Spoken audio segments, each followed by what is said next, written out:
I dare you to get out there and challenge God. I dare you to prove him. I dare you. I don't think you will. I don't think I don't think you will. I don't think you will.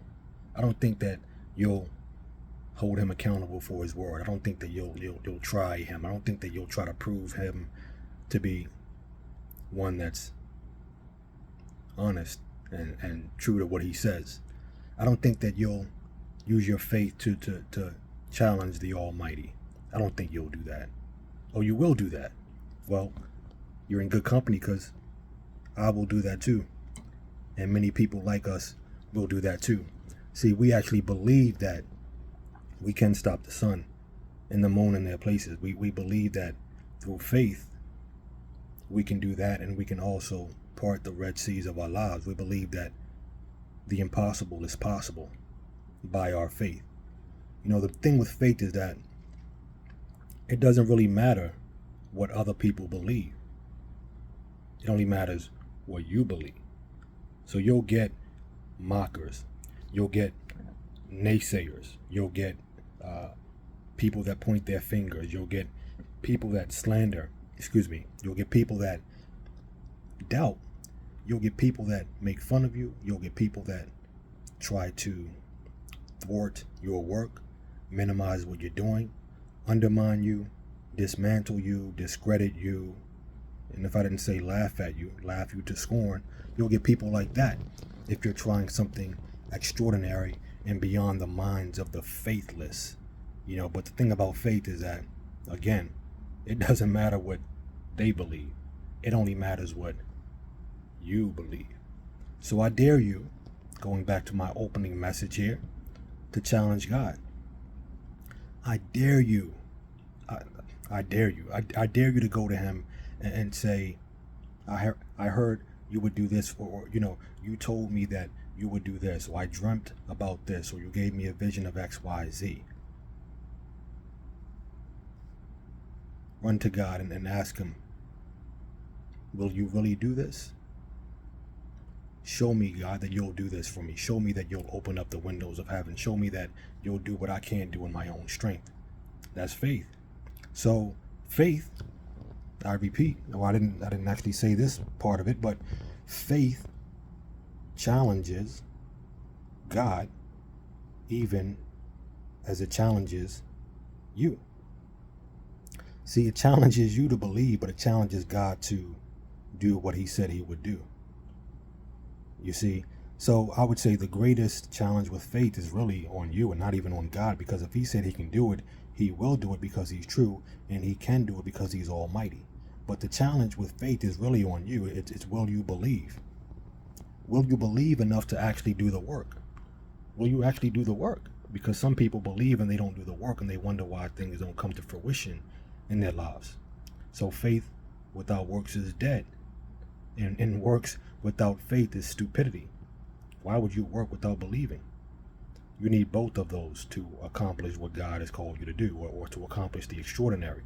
So, to everybody out there that has that business idea, or that program they need to launch, or that the travel arrangement, or whatever you have to do to go to another country, or that money you need to spend, or that investment that you need to make, or whatever activity or goal or dream or desire that God placed on your heart, to everybody out there that has something, because doubtless you have something. As God lives, he gives you something. He gives you many things that you require faith to achieve. So to everyone he's given something, I dare you. I dare you to go out there and challenge God, but I also dare you to actually do it. I dare you to go out there and take action. I dare you to go out there and believe that no matter what you touch, it will prosper if you do it in the right heart and you do it God's way. I dare you to believe that it's impossible to fail. I dare you to believe that he's given his angels charge over you, that you will not dash your foot against a stone, even if whatever you're attempting didn't work out according to what you wanted to happen. that even if you totally flopped at whatever it is that God has called you to do or enabled you to do, he's given his angels charge over you, like their hands are underneath you so that you can't fall and totally be broken into pieces. So with that said, provided the angels have charge over you, my question to you is this: why aren't you attempting the extraordinary? Why aren't you pushing the limits? Why aren't you, if the car is able to go 180 miles per hour, 250 miles per hour, and God is saying, hey, just go out there and enjoy this thrill ride of life, enjoy this roller coaster of life, and no matter what you do, if you do it in my spirit and you do it with the right heart and a pure motive, I have given my angels charge over you so that you will not dash your foot against the stone, the ground. You will not fall. You will not be totally obliterated and broken into pieces if for any reason you happen to fall. Why wouldn't you attempt the extraordinary in life? Why wouldn't you go out there to do that music that you always dreamt of, or to create that film that you wanted to do, or start that business, or marry that person, or speak to a certain person that you may count as way above you in certain areas? Why don't you make that phone call, shoot that email out, ask for that amount of money, spend that amount of money, travel the world, buy that new jet, get into a new relationship, take on a new course, buy a new piece of property, whatever it may be?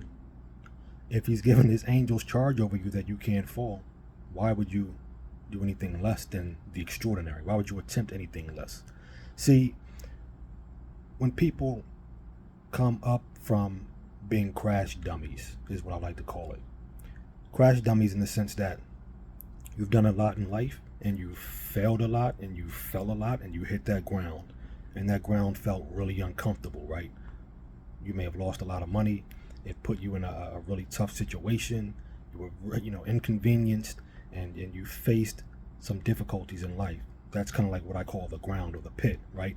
You've been through the pit and you know what the bottom feels like. I'm talking to the people that have actually hit the bottom out there, because some people have never hit the bottom and they have yet to experience the bottom, and you look at them like, oh, this person right here, they've never been at bottom, but I've been at rock bottom. Like, you kind of say that to yourself, like, I've been at rock bottom. I know what it feels like to do this, or to sleep in cars, or to not have money, or whatever your bottom is. You've done it and you've experienced it, but other people may not have experienced it at that level. So if you've hit rock bottom, you already know what the pit feels like, and you're still alive. So if you know what the pit feels like, and you know that God has given his angels charge over you, why wouldn't you attempt the unthinkable? Why wouldn't you try to go on this roller coaster ride of life and go for the full ride?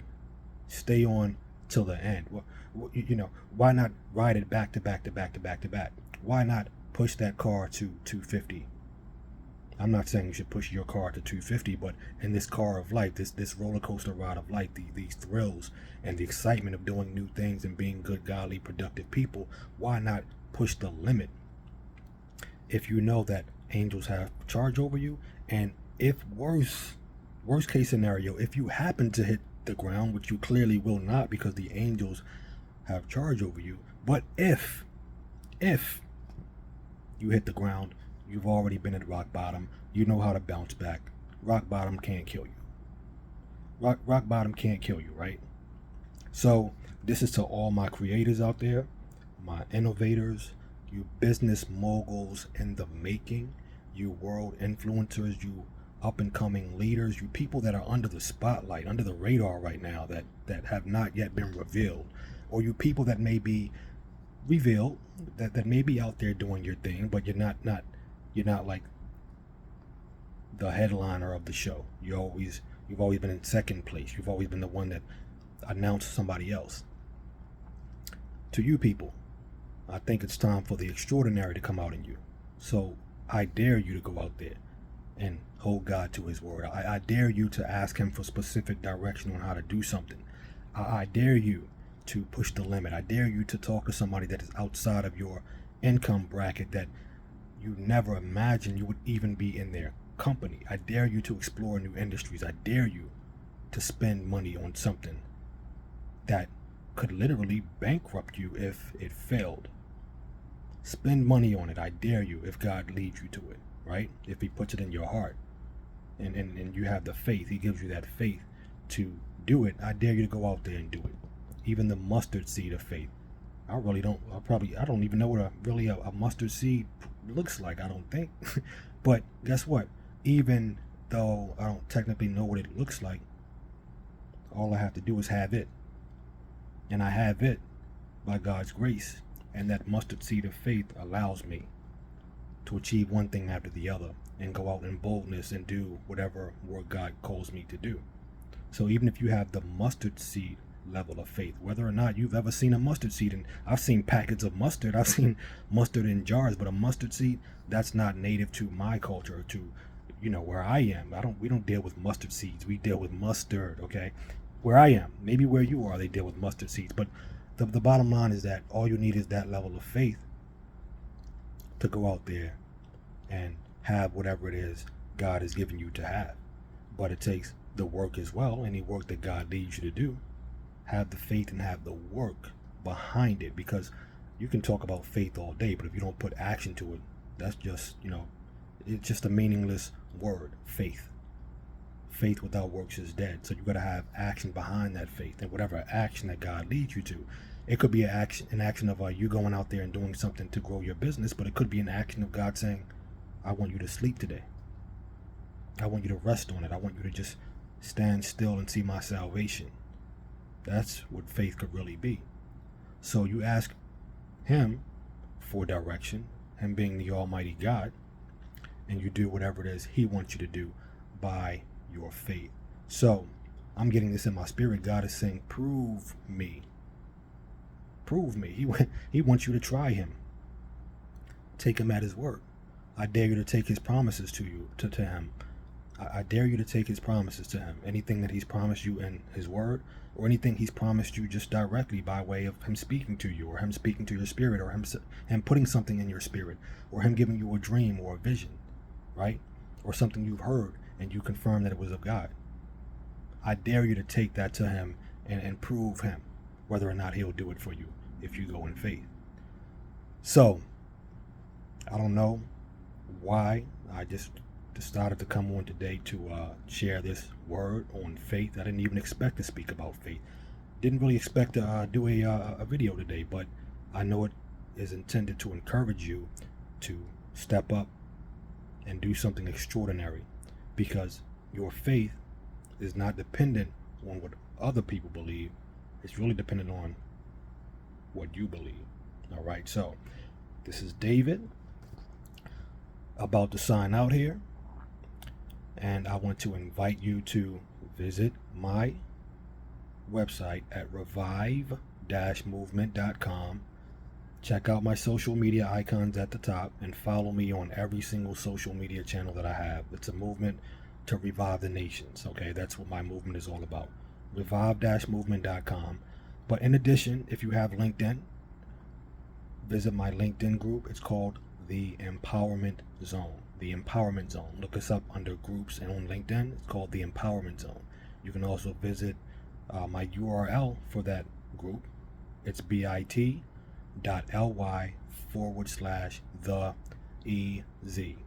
EZ for Empowerment Zone. bit.ly/the EZ. And you guessed it, we empower people in life. Spirituality, business, personal development, relationships, style and fashion, health and wellness, you name it.